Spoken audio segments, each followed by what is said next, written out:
BNR gold and diamonds తరుగు తక్కువ బంగారం ఎక్కువ ఇప్పుడు మన వైజాగ్లో.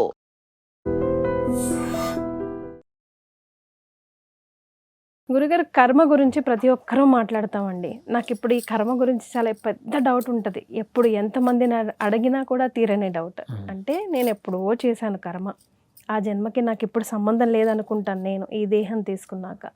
ఈ దేహంతో అన్ని మంచి పనులు చేస్తాను పాపం, అయినా కూడా ఆ దేహం పోయిన జన్మ దేహం వాసన వదులుకోలేక మళ్ళీ నేను చేసే ఎందుకు ఇంత చేసినా కూడా మళ్ళీ నేను అనుభవించాలా, ఇంకేం లాభం అని. అంతా మంచి జరుగుతుంది ఎప్పుడు ఎండ్లో. పోయే ముందు ఏం జరిగితే ఏం ఉన్నప్పుడు కదా బతుకుండాలి, చక్కగా సంతోషంగా అనుకుంటాడు ఆ జీవుడు. ఇక్కడ నేను తప్పు ఆలోచించానా, కరెక్ట్ ఆలోచించానా, దీన్ని ఎలా ఆలోచించాలి? మన సనాతన ధర్మంలో మొదటి అడుగు అదేంటి అంటే ఆత్మజ్ఞానము అని అంటారండి. ఆత్మజ్ఞానం అంటే ఇక్కడ నేను ఎవరు, ఈ ప్రశ్న చాలా ముఖ్యం కదా. ఒక రకంగా చెప్పాలంటే మొదటి ప్రశ్న ఇదే, అందరికీ కలిగేటువంటి మొదటి ప్రశ్న అంటే నేను ఎవరు. భగవద్గీతలో కూడా అర్జునుడికి ఉపదేశం ప్రారంభించే సందర్భంలో కృష్ణుడు చేసే మొదటి ఉపదేశం ఏంటంటే నువ్వు ఈ శరీరము కాదు, నువ్వు ఈ శరీరం కాదు, ఈ దేహము కన్నా భిన్నమైనటువంటి ఒక ఆత్మవు నువ్వు. ఇదే మొదటి ఉపదేశం అన్నమాట. సో సనాతన ధర్మంలో మనం మొదటి అడుగు వేయాలి అంటే ఏం తెలుసుకోవాలి, నేను ఈ శరీరం కాదు. సో నేను అనేది ఎన్నో జన్మలుగా ఇలా వస్తుందన్నమాట. కృష్ణుడు అంటాడు వాసాంసి చీర్ణాని యథా విహాయ.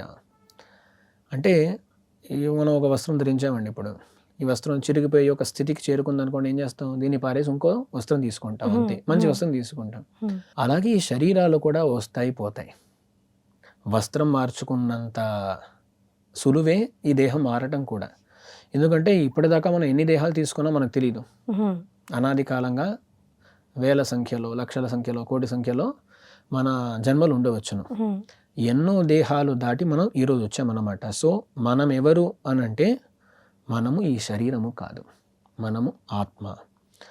ఆ ఆత్మే నేను కాబట్టి నేనే కిందటి జన్మలో, దానికి ముందు జన్మలో కూడా పాపాలు పుణ్యాలు చేశాను, చేసింది నేనే. అక్కడ ఏంటంటే అది వేరెవరో అని అనుకోవటం లేదన్నమాట. చేసింది మనమే. మనకు గుర్తుండకపోవచ్చు కానీ చేసింది మనమే అనేదే సనాతన ధర్మం బోధించే విషయం అన్నమాట. అలాంటప్పుడు మీరు ఒక ప్రశ్న అడగచ్చు, నాకు అది గుర్తుంటే బాగుంటుంది కదా, నేనే చేశానంటే అది నాకు తెలిస్తే అది బాగుంటుంది అనమాట. సరే నేను చేశాను, కరెక్ట్ చేసుకోవటానికి. ఇంకోటి ఏంటంటే సరే యాక్సెప్ట్ చేయడానికి కూడా కదా, నేను చేశాను సరే అందుకే నేను ఈరోజు దండన అనుభవిస్తున్నాను అని యాక్సెప్ట్ చేయడానికైనా. దాంట్లో మన పెద్దలు ఏమంటారంటే దీన్ని రెండు రకాలుగా చూడొచ్చండి. ఒకటి, మనం చేసిన పాపాలకు ఫలితంగానే మర్చిపోవటం అనేది కూడా వచ్చిందనమాట. ఎందుకంటే కొందరు పుణ్యాత్ములకు పోయిన జన్మలో జరిగిన విషయాలు కూడా గుర్తుంటాయి. సో పుణ్యఫలంగా పూర్వజన్మ స్మరణ అనేది ఉంటుందన్నమాట. మనకు అది లేదంటే దానికి ప్రతిబంధకంగా కూడా మనం ఏదో పాపం చేసామన్నమాట. ఇదొకటి. ఇంకోటి ఆలోచించండి, అనాది కాలంగా మనం చేసినటువంటి ఆ కర్మలన్నిటినీ భగవంతుడు మనకు గుర్తుండేట్లు చేశాడు అనుకోండి, మనం దాన్ని సహించుకోగలమా అనేటువంటి ఒక ప్రశ్న కూడా అడగాలన్నమాట మనం. ఎందుకంటే ఈ జీవుని యొక్క జీవితం కొంచెం సుఖంగా ఉండాలంటే విస్మరణ అనేది కూడా కావాలండి. 10 ఏళ్ల ముందు జరిగిన కొన్ని విషయాలు మనకు ఈరోజు గుర్తుండకపోవటం మంచిది. అలాగే కదా, మనం జీవితంలో ఎంతోమంది మన బంధువులను కానీ మిత్రులను కానీ కోల్పోతూ ఉంటాం, ఇది సహజమే. కానీ అలాంటి విషయాలు మనకు చివరి దాకా గుర్తుండిపోతే అది మనకు కావాలా, ఆలోచించండి. అందుకని ఒక రకంగా చూస్తే విస్మరణ అనేది కూడా పుణ్యఫలం అనుకోవచ్చు మనం. అందుకే మనకు ప్రతీదీ గుర్తుండేట్లుగా భగవంతుడు చేయలేదు. కానీ భగవంతుడు మనకు ఎంత బోధించాడు అంటే నువ్వేదో తప్పు చేసావు కాబట్టే ఇప్పుడు ఈ ఫలితాన్ని అనుభవిస్తున్నావు, ఇకపై తప్పు చేయకు. ఆ తప్పేంటో నీకు గుర్తుండకపోవచ్చు, గుర్తుంటే నువ్వు సహించుకుంటావో లేదో కూడా తెలియదు, కానీ నువ్వేదో చేసావు కాబట్టి ఇది వచ్చింది అని శాస్త్రాల ద్వారా మనకు భగవంతుడు వివరించాడు. సో దాన్ని తెలుసుకొని మనం జాగ్రత్త పడాలండి. సో ఈ 2 పాయింట్స్ చాలామంది చెప్పరు, కానీ ఈ 2 పాయింట్స్ మీరు ఆలోచించారంటే మీకు బాగుంటుంది అన్నమాట. మనము ఏదో పాపం చేయటం వల్లే పూర్వజన్మ స్మరణ లేదు, ఒక రకంగా చూస్తే భగవంతుడు ఆ స్మరణ లేకుండా చేయటం అనేది మంచిదే మనకు. ఎందుకంటే అంత తట్టుకోలేమండి మనం. ఇన్ని జన్మల్లో మనం చేసినటువంటి అన్ని పాపాలు గుర్తుంటే వేలం వేసుకుంటూ అది మనం తట్టుకోలేమేమో. అందుకని అదే విశేషించి నువ్వు ఈ కర్మలు చేసావు అని భగవంతుడు మనకు చూపించలేదు, మనకు గుర్తు లేదు. కానీ మనం ఒక దుఃఖాన్ని అనుభవించేటప్పుడు ఏదో పాపం చేసాం. మనం పాపం చేస్తేనే దుఃఖం కలుగుతుందని శాస్త్రాల ద్వారా బోధించాడు. సో మనం అంత తెలుసుకుంటే చాలు అని భగవంతుని అభిప్రాయం అన్నమాట. తప్పు చేయకు అని అలా బోధిస్తున్నాడు భగవంతుడు. గురుగారు, మనం తప్పు చేసాము, మనం అది రియలైజ్ అయ్యాము. సో రియలైజేషన్ కన్నా పెద్ద ఆస్తి ఏది లేదు అని అంటారు కదా, మరి క్షమాభిక్ష దేవుడు పెడతాడా? ఆ కర్మని అనుభవించాల్సిందేనా? శాస్త్రాల్లో ఎన్నో చోట అనుతాపము, పశ్చాత్తాపము అనే మాటలు వస్తూనే ఉంటాయి. కొన్నిసార్లు మనం పశ్చాత్తాపడితే దానికైనా క్షమాపణ దొరుకుతుందండి. అసలు దొరకకుండా ఉంటుందని చెప్పలేము అన్నమాట. అందుకని ప్రతిదీ చేసేసి నేను తప్పులు చేశాను మన్నించవయ్యా అని చెబితే అన్నీ పోతాయా అంటే అలా కూడా కాదు. కొన్నిసార్లు తీవ్రత తగ్గవచ్చును, కొన్నిసార్లు లేదు దీనికి ఫలాన్ని ఇచ్చి తీరాలి. ఎందుకంటే ఈరోజు మనం క్షమాపణ అడిగాము, భగవంతుడు అన్నిటినీ తొలగించేసాడు అనుకోండి, రేపు మనం ఊరుకుంటామా?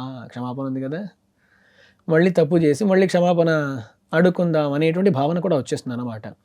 అందుకని భగవంతుని లెక్కలు విలక్షణంగా ఉంటాయి అన్నమాట. సో ఆ లెక్కల ప్రకారం భగవంతుడు మనకు ఫలాలను ఇస్తాడు. పశ్చాత్తాపం అంటే ఏంటి? ఒక తప్పు చేసాము అని రియలైజ్ అయ్యి మనం తాపం అంటే దుఃఖపడుతున్నాం అనమాట. అదే పశ్చాత్తాపం. తప్పు చేసిన తరువాత, పశ్చాత్ అంటే తరువాత, తాపము అంటే దుఃఖం అని అర్థం అనమాట. తప్పు చేసిన తరువాత మనకు ఏర్పడే దుఃఖాన్ని పశ్చాత్తాపము, అనుతాపము అని అంటారన్నమాట సంస్కృతంలో. సో అనుతాపం ఏర్పడితే ఖచ్చితంగా ఆ పాపం యొక్క ఫలంలో తీవ్రత తగ్గటం ఇలాంటివి ఏర్పడవచ్చును. అందుకని పశ్చాత్తాపడం అనిపోతాయి అనేది కూడా ఉండదండి. గురుగారు, మనం దేవుణ్ణి అడగగలిగితే, ఇప్పుడు మీరు చెప్పిన దాని ప్రకారం చూస్తే ఏది అడిగినా ఈ శరీరానికి ఈ వదిలేసే డ్రెస్ గురించే అడుగుతాం తప్ప అసలు నాకేం కావాలి అడగగలిగితే ఆయన వింటున్నాడు, ఇదిరా అడగండి అప్పుడురా జీవితం ఉద్ధరించబడేది అని నేను మిమ్మల్ని అడిగితే మీరు చెప్పే సమాధానం? నేను క్రిందటి ప్రశ్నలో కూడా నేనెవరు అని తెలుసుకోవాలన్నాను. అది చాలా ముఖ్యమండి. అందరూ కూడా తమ తమ సంప్రదాయ ప్రకారం నేనెవరిని అనేటువంటి అన్వేషణ చేసి దానికి సమాధానాన్ని తెలుసుకోవాలి. ఎలా? ఇప్పుడు వైష్ణవ సంప్రదాయం అనుకోండి, మేము వైష్ణవ సంప్రదాయాన్ని పాటించే వాళ్ళము.